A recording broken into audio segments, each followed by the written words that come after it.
So really this topic today is really about turning operational intent into reality. Obviously we're in a very complex industry. So obviously we have a lot of complexity. We tend to have efficiency that creeps into our processes, especially over time. Obviously we get audits, assessments, then we like plug holes here and there, and then we drive some efficiency at the same time, right? But obviously it becomes costly over time also, but we really want to start driving, to make it more simple to manage the complexity, scalability of the products, and the processes, right, based on the products. Because now we have, obviously, the pharmaceuticals, medical device, we have artificial intelligence in the pipeline that's starting to come about. So we have all these additional complexities that are driving combo products. I don't know if any of y'all get into combo products. Same very complex conscious sedation type products that are driven by software to drive the drug delivery to a patient. So there's some interesting things going on in the marketplace. So we're evolving all the time. Regulations is changing constantly. So really we need to have a methodical, continuous improvement base. Root causes a lot of times are misunderstood because this is really about driving efficiency, but also driving quality and delivering, more efficiently to our customers and patient safety. Do we have the right key process indicators, et cetera. So from a life science industry, obviously I've been working in the medical device, pharmaceutical, biotech industry for quite some time. But I wanted to go through an illustration that might apply, because I know a lot of y'all have been talking about CMOs also, and how do you manage that, what's the quality aspects, the regulatory piece. But there's some complexities, but I used the medical device example because it just shows some complexity that will resonate when we're outsourcing all these components and parts into a final assembly process. This is a case study of a particular manufacturer that's developing a complex medical device. It probably had 30 to 40,000 parts to it, very complex. Parts come from China, parts coming from Israel, all over the world, basically. So it's pretty complex, and managing that supply chain can be very complicated, right? And, pharma with your raw materials, depending on how you're bringing those raw materials and compounding, and you all manufacture in batches, so if one compound is incorrect, right, you lose the whole batch, right? But really in this scenario, the revenue was a total about $3 billion in sales around the complex medical device. Obviously, poor quality manifests itself in that global supply chain. So when you had all those parts coming in a final assembly, getting it right the first time, it was 0% yield. So there was always rework involved in building the final assembly. So these are some characteristics that were coming out, right, in this scenario. There's approximately 3,000 non-conformances generated a month. Just think about managing those non-conformances and doing investigations and making those corrections on a monthly basis. And then there was an increased number of complaints. You started seeing trends of increased number of complaints in the field, increased number of CAPAs, approximately 100 million non-conforming material. It was interesting, in this particular case, I was presenting this to someone else, and they thought I was talking about them, but I wasn't. So I know this is a problem in the industry in general of managing these complex supply chains that are occurring. And then obviously loss of production time, because we're spending all our time fighting issues, fires, trying to resolve all the issues and addressing the non-conformances. So we went in and did some more analysis, and we started seeing increased costs around failure analysis. Recalls were starting to happen, field actions, complaints, non-conformances, CAPAs, return of material right back to the warehouse. So you have a whole warehouse of $100 million of bad material sitting there. And then also the increased number of complaints, installation, warranty, service calls. So all these data points started relating, and then you could see similar failure modes occurring across all of those phases, right? Post, pre, and through the manufacturing process. So when doing more failure analysis and detailed root cause analysis, we saw that the supplier controls was one of the things that wasn't effective. Obviously, we had bad parts coming in, repeated failures coming from our contract manufacturers that were building those parts and components. How do you manage that, ensure that the quality is being produced that you expect when you're outsourcing manufacturing those various components? How do I pick the right supplier? I think there's one presentation, Supply by Design. Has any of y'all attended that one? Or maybe that's later. That's one industry initiative that was being done by Dr. Phillips Xavier and an industry representation of looking at good best practices around supplier quality around design.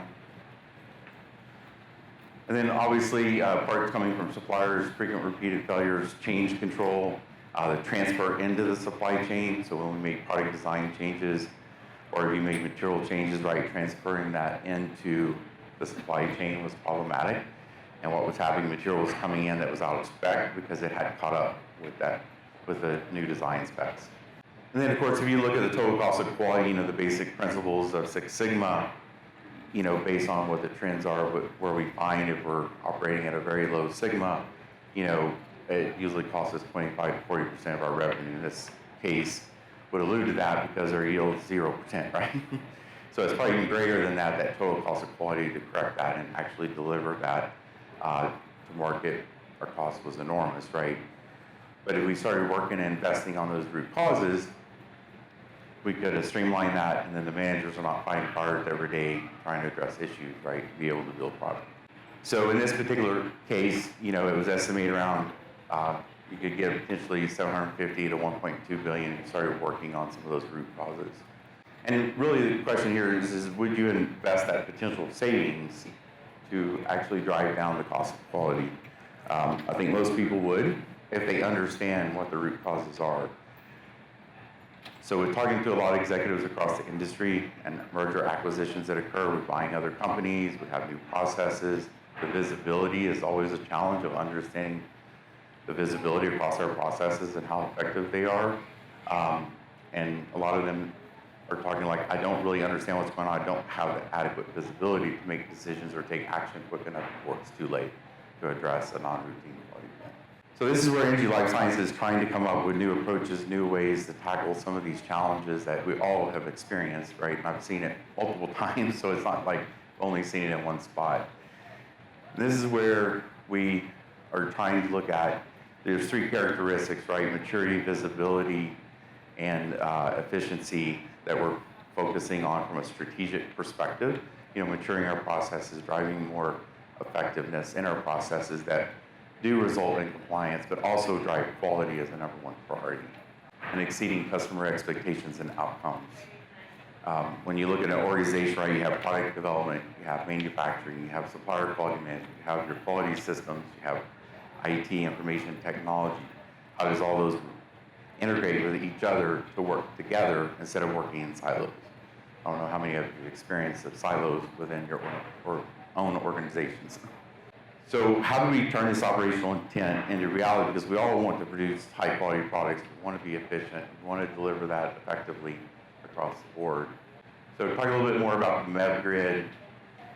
These are strategic points that you can focus on. What's the maturity of the processes, the visibility, do I have the right KPIs, increase the speed of the processes, right, faster, leaner compliance, and then the visibility, do we have the appropriate visibility to understand when we have predictive indicators, or do we have the data points that we can start understanding when maybe a non-routine quality event might be on the rise.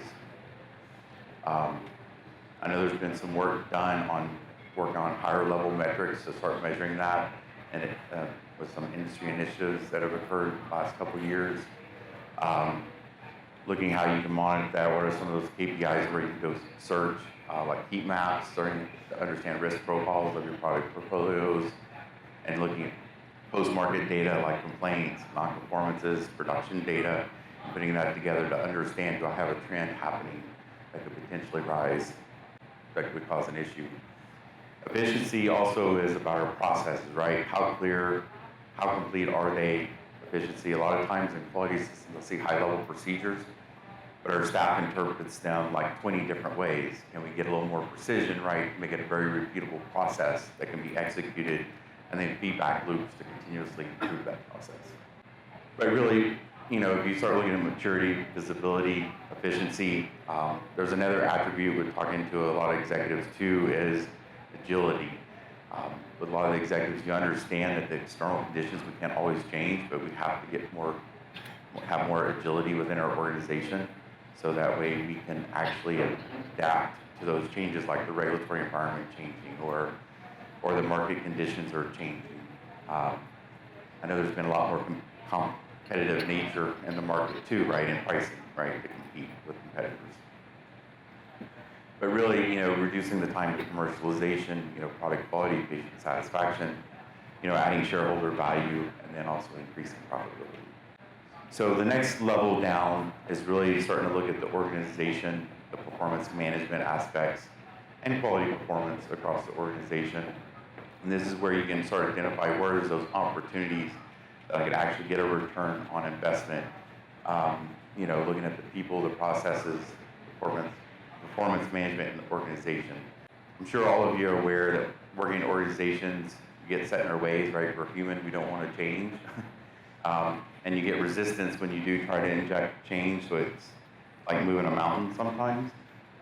But it can be very challenging, right, to navigate those waters. But we constantly have to change, right, to stay up with the market.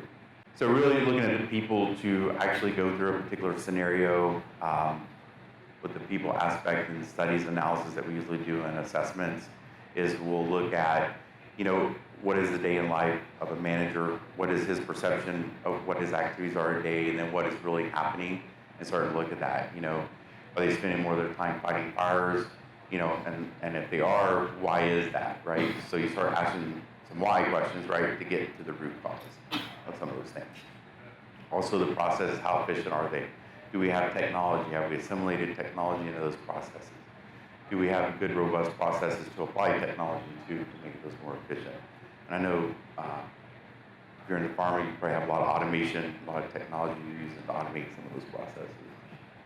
But this is where you're looking at to identify and really to start focusing on what can I do in a 1 year's time frame, right, that I could actually get a return on investment so it pays for itself within that first year. And then it becomes annualized once you sustain that behavior. Another challenge is, when you're shifting behaviors and culture, what we found is starting with certain processes and working on those process areas that help start changing and modifying that behavior. And then over time, you'll build up a larger scale transformation of your organization.